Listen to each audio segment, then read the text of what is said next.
Hi, I'm Shirley Pearson. I work with small to medium-sized business owners and help them to create wealth both inside and outside their businesses. This morning I thought I'd talk to you about money and share with you my 5 laws of money. So the first law is that money is energy. And where does money, a piece of paper, get any energy from? And it comes from the fact that in our world, money represents value.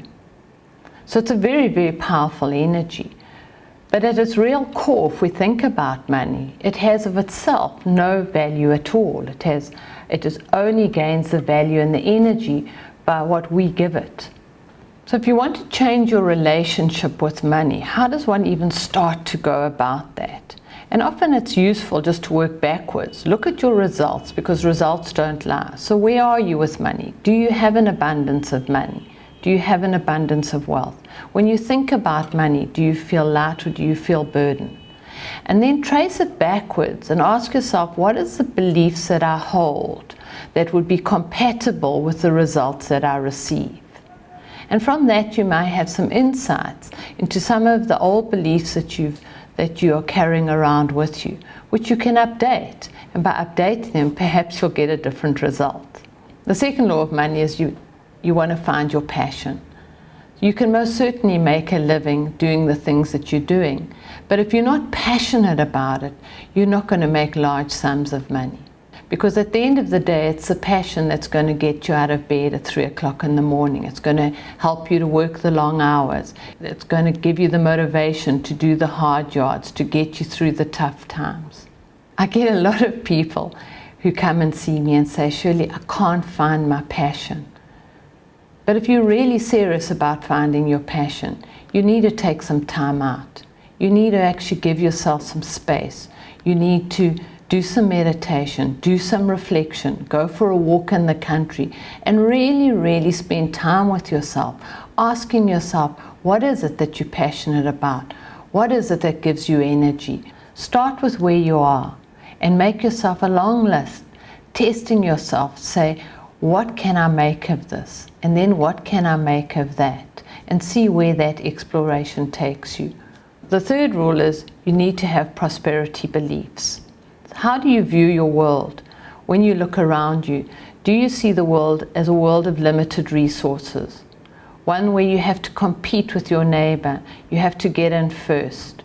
Because if you don't, then there's not going to be enough left over for you.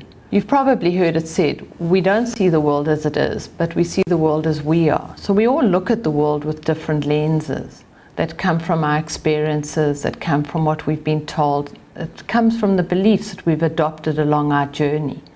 If you want to make large amounts of money, you need to hold the belief that life is abundant, that there is sufficient for everyone on this planet. If you believe that opportunities are everywhere, you'll be constantly on the lookout for them. And guess what happens is they start presenting themselves to you. But if you believe that the opportunities are limited, I think that will also be your experience of life. The other element of prosperity beliefs is the belief that your success helps a lot of people, whereas your failure helps only yourself. The bottom line is, it is your responsibility to be successful. The fourth law is your financial self-image. How do you see yourself? Do you see yourself as a wealthy person? If you think back to perhaps your student days and you had to pay for something for 10 Rand, how did you feel about that? Sure, it was whole 10 Rand. And then as you perhaps got your first job, 100 Rand. Sure, 100 Rand out of your small salary check, also quite a lot of money. But as you started earning more and getting a better salary and better positions, 1,000 Rand. How did to buy something for 1,000 Rand feel? And so as we move up, how does 100,000 Rand feel to you? How readily would you be able to do a transaction involving 100,000 Rand? How readily would you be able to do a transaction involving 1,000,000 Rand? And when you look back at those times, you laugh about the 100 Rand. You might even be laughing about the 1,000 Rand. So how do you upgrade yourself? How do you become more comfortable with more noughts? And remember, it often comes from your feeling of self-worth.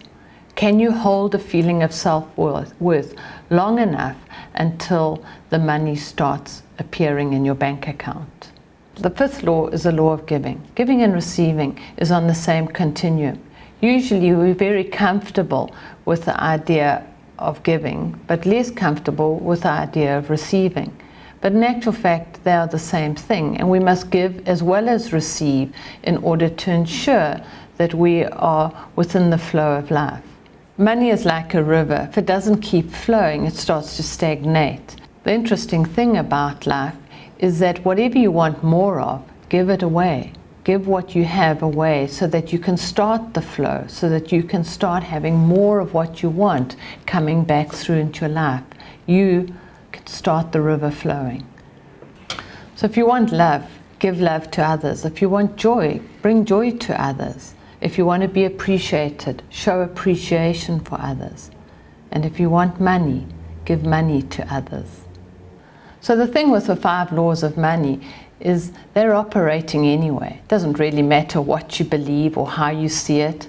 The real question is, how are you going to tap into it? How are you going to use these laws to your advantage, to create more wealth within your lives, to create more abundance within your life, to bring joy to you and your families?